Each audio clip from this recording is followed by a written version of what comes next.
Good morning. I thought I'd jump on a live, haven't done a live for a while, and do a bit of a walk and talk while I'm getting some Saturday morning steps in. What I'm going to talk about this morning is a list of non-negotiable targets. That's what I like to call them with my clients. When done consistently, over a set period of time, that's what's going to get them, or yourself, them transformational, amazing results, whether that be increasing your strength, dropping body fat, having more energy, better performance, just generally feeling better all in all. So I'm just going to list off, just sort of walk and talk, some non-negotiable targets that I do myself. It's all part of my own lifestyle, my own habits and my own routines. Been doing it for years and years and years. And I'm generally more at that maintenance stage myself as well. I'm not always shredded all year round, or I don't go overweight too much. I'm generally at that sort of happy medium. Got a nice balance with my work, with my family, with my food, with my social life. But every now and again I push myself and work towards my goals, whether it be more performance-based goals. It could be for yourself training for a marathon, a high rocks. It could be doing your first park run. It could be strength goals. It could be your first pull-up, your push-up. It could be anything like that. You might have a hike in the Peak District or Wales or somewhere that you want to try and achieve, and you want better stamina, better strength, better fitness, better performance as well. So some of the non-negotiables, first one we'll go for is actually moving more. Okay, so 15 to 20% of your overall calories you burn throughout your day, throughout the 24 hours we have in the day, is simply moving. It's your non-exercise activity thermogenesis. So that is mainly just getting your steps in. Really steady state cardio, something that's not strainers, get us out of breath. We don't need to recover from it really. It's free, it's easy, it's quite achievable. A lot of us simply just need to move a hell of a lot more. And this is where tracking devices become really useful.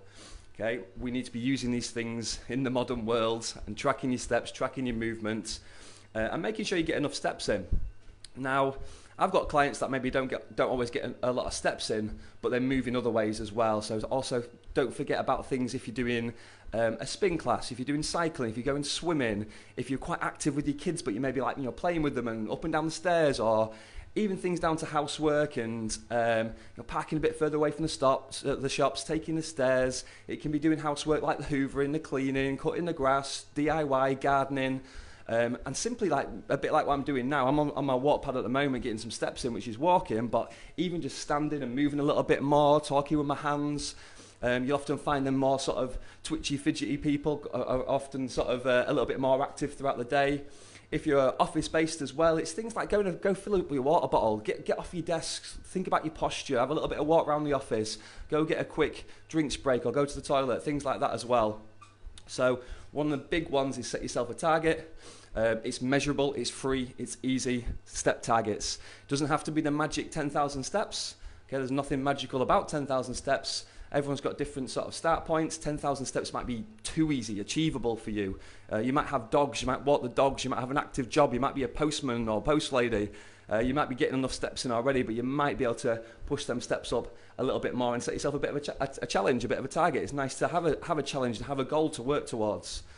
Or it could be just trying to get 50,000 steps in throughout the whole week and then try and build it up from there. If you're quite sedentary, if you've got a driving job, if you're stuck at home with young kids, if you're working at office, things like that as well. But you want to try and raise up that NEAT, that non-exercise activity thermogenesis, to burn more calories throughout the day, plus loads of other health benefits as well. It might be going outside in the fresh air, the sunshine, good for your mental health, your stress levels, energy levels, fresh air, sunshine, all that usual nice stuff as well. Have a bit of a detox and just go for a nice walk.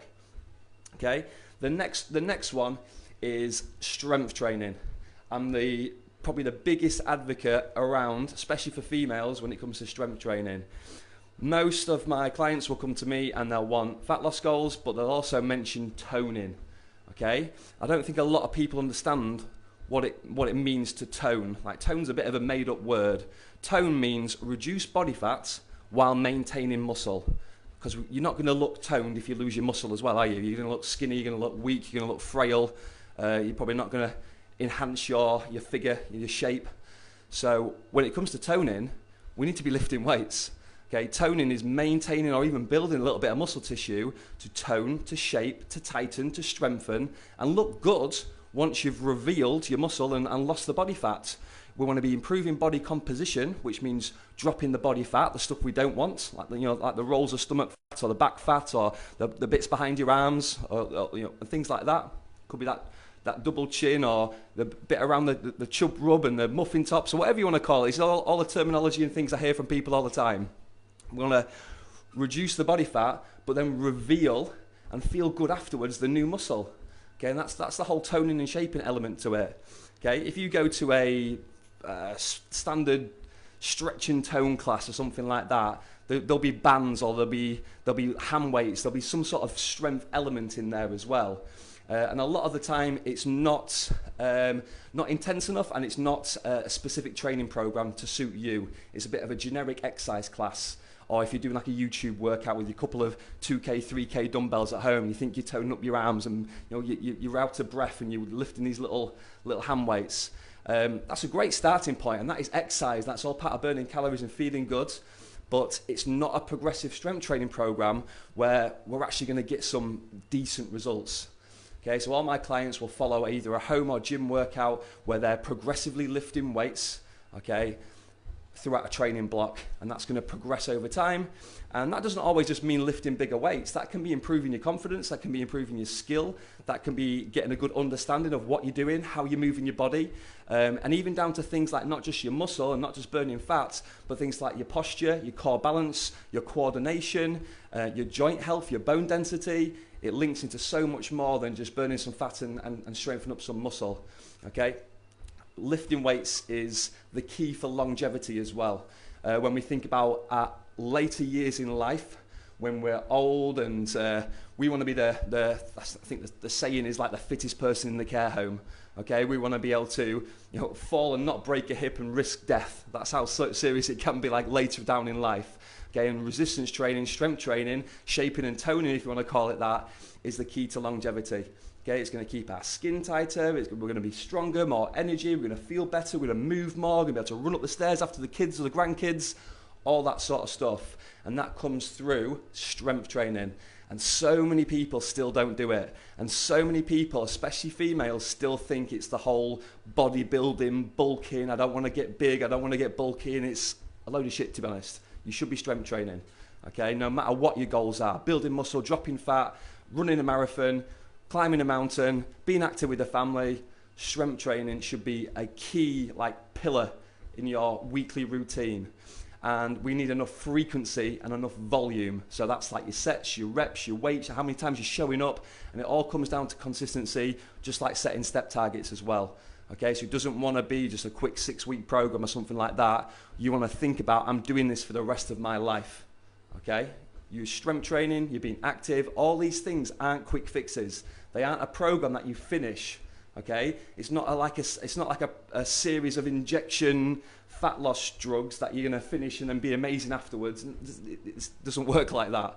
Okay, you've got to think about the long game and think, I'm turning this into a lifestyle and I'm doing it for the rest of my life.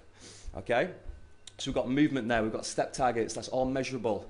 Okay, we've got lifting weights, strength training, shaping and toning, that's all measurable. Okay, we've got programs, we've got sets, we've got reps, we've got show-up rate, we can record everything, we can see ourselves getting stronger, we've got data, we've got information to track. Okay, the next thing, let's go into a bit more diet and nutrition. So to complement the fat loss and the strength training, we need to be in a calorie deficit and we need to be having adequate protein every single day. So the calorie deficit is, hopefully everyone should understand what that is by now. I'm not going to go into too much detail, but we need to be burning more calories than we're consuming. So we need to make sure we create a calorie deficit, mainly by reducing our intake, reducing our calorie intake. This can be easily and most accurately done by tracking calories using apps like NutriCheck or MyFitnessPal. Yes, you can do it on meal plans and things like that, but then it becomes a lot more restrictive, it becomes a little bit less flexible, and you can't always enjoy the foods you like, and you also don't really educate yourself or get a great understanding if you're following some boring meal plan that's just been printed off and given to 100 other people. Okay, it's much better to get that understanding yourself and learn it yourself, and even maybe learn from some failures sometimes. You know, when you go over calories, when you go under calories, when you're reading food labels, nutritional information. Once you understand it and get to grips with it, and you learn it yourself, it becomes habitual, it becomes normal, and you can even like eyeball stuff and kind of have a good understanding of, you know, that chicken breast is 150 calories. I'm going to get about 20 grams of protein in there, or whatever it might be. You'll get a good understanding, especially if you have a very similar meal rotation as well. Unless you're eating out a lot, takeaways, restaurants, traveling, which is probably something you want to be looking at anyway to reduce down anyway if you want them fitness goals.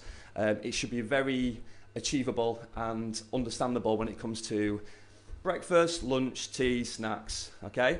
Then we want to be thinking about your protein.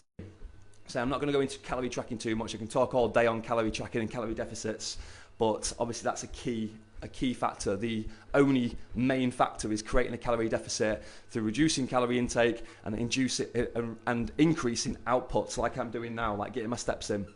Moving more, burning more calories throughout the day, linking that with my strength training, but then also reducing the calories down. Okay, one of the reasons why I'm moving a little bit more is so I can also enjoy my food as well. Like if I was really sedentary and I didn't move at all, okay, I would have to then drop my calories down lower to get the same outcome.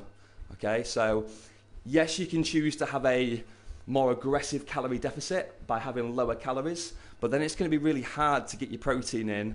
You're probably not going to feel the best if you're not moving much anyway, and you're not going to be able to enjoy your food a little bit more. So it's trying to find that balance of getting enough movement in, getting your strength training in, but then also reducing the calories down, but not too much. It wants to be sustainable so you can actually enjoy yourself and enjoy your food. Okay? Protein wants to be more of a daily target. Okay? Calories can be quite flexible. Even your step count can be quite flexible. You can have high days, you can have maintenance days, you can have low days. As long as you kind of average it out by the end of the week or even the end of the month, okay, you can be good with that. You can be flexible with that. Okay, especially if you've got like occasions where you're stuck in the office, you're not getting the steps in. You're at a wedding and you're going to go over your calories. That's okay, because then we can take it as like a more of a weekly or a monthly average and still be in line with our goals. That's another great thing about like calorie tracking and looking at the data. We've got so much flexibility there, unlike a strict meal plan. Okay, but protein wants to be more of a daily target. Protein's great because it fills us up, keeps us fuller for longer, suppresses your hunger, and it actually burns a little bit more calories, even just to digest and break down.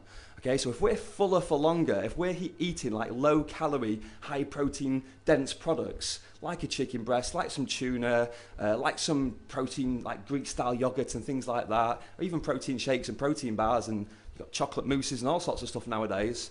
But if we're having a protein rich diet, we're going to be fuller for longer. That's going to naturally bring our calories down, stop us from snacking and overeating on some of that processed crap and that snacky food when it comes to like grabbing packs of crisps and biscuits in the office, keeping carbs and fats a little bit lower, because there's going to be higher calories per grams when it comes to your fats. Fats is something you want to be looking at reducing down a little bit anyway, especially if you're slapping a load of butter on your bread, if you're eating a lot of oily stuff, oil in the pan. You can reduce fats down a little bit. That's a different talk, but that's another little strategy. But by naturally increasing your protein up, that's going to naturally bring down your carbs and your fats a little bit, because you're just going to be fuller. You're not going to want all that usual junky stuff anyway. And then protein obviously complements your strength training and helps you with your muscle and strength maintenance. Remember what I said at the start about shape and toning, okay? You're not going to shape and tone your body if you're not fueling your body with protein. Okay, you need to preserve and protect your muscles with enough protein after your strength sessions on like a daily, regular basis. Okay, same again, it's talking about doing this sort of stuff for the rest of your life. So we're maybe changing eating habits that, I'm in my 30s. Yeah, if you're in your sort of 30s, 40s, and you haven't even ever thought about protein, that can be not a shock to the system, but a big learning curve, because you're trying to not necessarily undo, but replace habits that we've been doing all our adult life, where we've been having a high carb diet, not really thinking about protein, maybe too much of the junk food type of stuff compared to the single ingredients, nutritious whole foods, fruits and vegetables, 5 a days, lean meats, things like that. So it can be a big learning curve when it comes to actually changing your eating habits. There's a lot of emotion and all sorts attached to it in adult life as well. So it can be a big task, a lot bigger than going to the gym a couple of times a week. And yeah, it's all about protein synthesis as well. So if we're burning body fat, if we're in a calorie deficit, we don't want the muscle to burn as well. So we factor in 3 things. Number 1 is making sure we strength train adequately throughout the week, like 2 or 3 times a week, progressively. Number 2 is getting protein in, enough to suit you and your body weight. Okay, so then it's basically our body telling our brain, don't burn our muscle away. We want to keep muscle. We want to stay strong. Here's the protein. We're going to break down the muscle fibers. We're going to repair and rebuild them muscle fibers. So the brain's then going to go, okay, we're keeping muscle. Let's lose some of that stomach fat. Let's lose some of them man boobs. Let's lose some of them bingo wings instead. Okay, so that's basically why we're doing it. And then the next one is sleep. Okay, this is where all the magic happens. Okay, if we don't get enough sleep in each night, like I said, this is more of this can't be averaged out really. You want to try and be consistent as possible with your sleep, because this is where we regulate hunger hormones to stop us feeling moody and mardy and hungry and low on energy the next day. We all know what it's like when you've had no sleep. You've got no energy, you don't want to go to the gym, you don't really want to move too much, you're not going to burn as many calories throughout the day, you're going to want to reach out for them quick fix, grabby type junk food snacks, you're going to want more sugary, carby stuff, and you're just not going to be feeling the best. It's not going to be great for maintaining muscle. When it comes to sleep, that's when the repair and the recovery and the rebuild happens as well. So if you've got a good gym workout in, and then you've gone and got a good night's sleep, and you've had enough protein, then that's where the magic happens. That's where we're going to rebuild that muscle tissue and shape and tone your body, basically. Okay, and then the last sort of non-negotiable target I'll talk today on this live, because we've gone on for quite a while, is hydration. Now this is probably the easiest one ever. Yeah, there's water absolutely everywhere. You can fill up a water bottle whenever you need to, and it's just a case of drinking, maybe to start off with, just 1 to 2 litres of water per day. Okay, I know it sounds so basic, but it's probably one of the biggest things my clients struggle with at times, especially when we've had all like cold, icy winter weather and we're not really feeling thirsty as such. But this is another one that's going to suppress your hunger. It's going to make you feel fuller for longer as well, to stop you from snacking. A lot of the time we can be quite hungry and low on energy, and we reach out for snacks and food when we're actually just dehydrated. We need to have better energy, better feeling fuller for longer, just by simply drinking that 1 to 2 litres of water per day.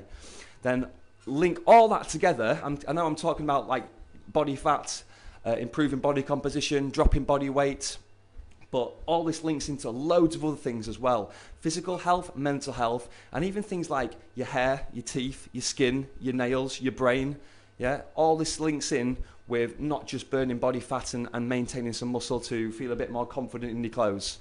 Okay, hopefully this helps, and I'll try and do a few more lives like this. I quite like maybe making this a bit of a routine and killing 2 birds with 1 stone in a way. So I'm up on a Saturday morning, I'm on my walk pad, I'm doing a live. I didn't really know what I was going to talk about, and it's ended up going into quite a long chat. So it's been quite productive for me as well. If you do want me to go through any specific subjects or talk about anything or help you with anything, my inbox is always open for starters. Just drop me a message if you want to get in touch. But feel free to comment on any of my posts, and I'll make it part of my content because I'm here to help. Okay? Thanks a lot. Have a good weekend.